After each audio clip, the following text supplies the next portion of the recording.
Hi guys, welcome to another movie review by me, Beardo. Today I will be reviewing Insidious 4: The Last Key.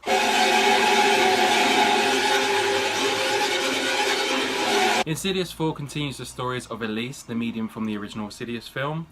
This one starts off when she is a little girl, understanding that she has some special abilities, being able to talk to dead people, and how that has ruined her childhood. We then flash forward to 2010, where she receives a phone call from a guy who says that he is experiencing some paranormal activity and she needs to go investigate.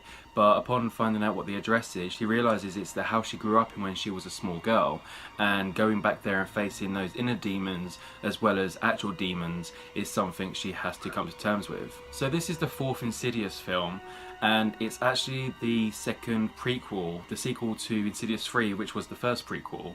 So this one takes place just before the original film. Lin Shaye returns and reprises her role as Elise.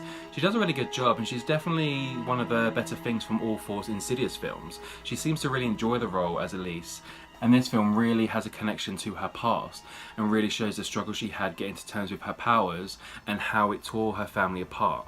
The opening scene of the film is really well set. It shows Elise's upbringing and how her father hated the fact that she thought she could talk to ghosts, but her mother told her to embrace it and was really trying to push her to do the best she could. In this opening scene alone, there's a few jumps and a few scares, and it does a really good job of setting up the time period from when she was growing up without shoving it down your throat. Specs and Tucker are back in the film, played by Lee Wannell, who also wrote the film, and Angus Sampson. Unfortunately, as the films have progressed, their comedy duo thing has increased, and I think that's one of the downfalls. They both have some funny moments and bring a couple of chuckles, but it overdoes it a lot of the time. And when Elise's nieces are brought into the picture, it comes across as really pervy and kind of awkward. The direction is fine in the film, it's nothing fancy. Unfortunately, all the scares do rely on loud noises rather than actually building up some sense of dread and a good atmosphere. There's some good scenes that are a bit tense, but overall it's just your usual loud sound, oh my gosh, there's something there. The writing is a bit muddled, especially at the beginning. When Elise gets the phone call, she hangs up on the guy to say that she won't be coming to the house. But then in the next scene, she says she's going to the house. And then Specs and Tucker says, "We want to come with you." And she says, "No, you can't come with me." And then in the next scene, they go with her. And in the scene after that, she has some outfits picked out for them. And it's just like, well, I don't understand how you come to this conclusion when you've just had so many conflicting scenes before it. It's nothing major, but it's just things like these that make the writing seem a bit lazy. We're trying to create issues when there are none to begin with. Unfortunately, towards the end of the film, things become a bit convenient, like one of Elise's nieces actually has the power to talk to ghosts and spirits as well, so that obviously comes in handy. But then things just seem a bit random and they aren't stitched together that well. That's another reason why the writing isn't that great. It just seems a bit random. The key demon, there's not much build up to him.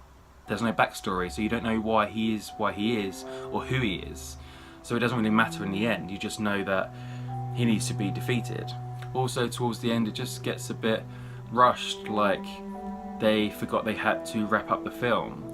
There's too many elements that were thrown in earlier on, whereas a couple of them were actually really good ideas. But in the long run, because so much time was spent on them and it didn't actually enhance the story in any way, it meant that the second half of the film was very uneven. There's also a couple moments in the last 10 minutes of the film where I was wondering if they were doing certain things on purpose. Like, there's a direct link into the first Insidious film, but it actually makes it seem like the reason for the first Insidious film is all Elise's fault. And it just makes you think of more questions and plot holes within this Insidious universe. Overall, I did think the film was okay.